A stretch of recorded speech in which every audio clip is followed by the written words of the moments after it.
So I was doing what I needed to do with therapy and counseling and going to the classes. And I got to meet with the judge before the trial. And he took my statement and he asked me if I had any questions or concerns.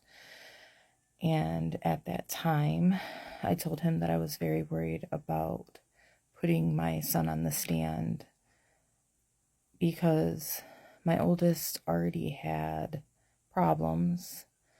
And he was going through a lot. You know, he'd been taken from me.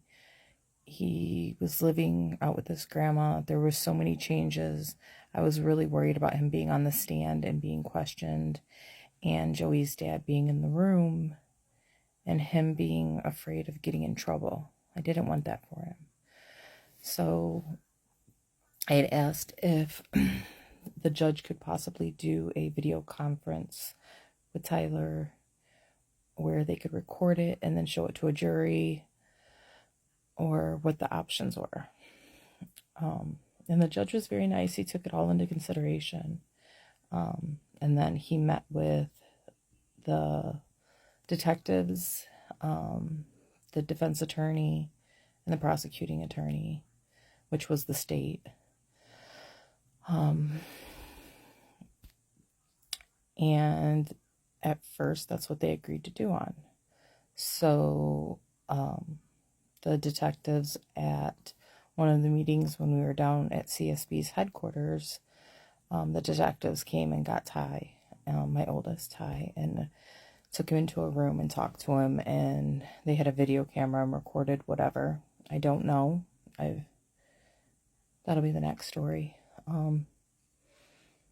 But they recorded it, and then he got to come back out to me, and we got to finish up our visit. A few days later, I got called to come down for a briefing on what was going on with the case, and the attorneys had discussed it, and that Joey's dad actually was given the opportunity to take a plea deal. And this plea deal is not admitting you're guilty, but not being innocent either. It was like a Alfred, Tennessee, I don't know. I don't remember. He wound up being sentenced to 3 years in prison, which he served. And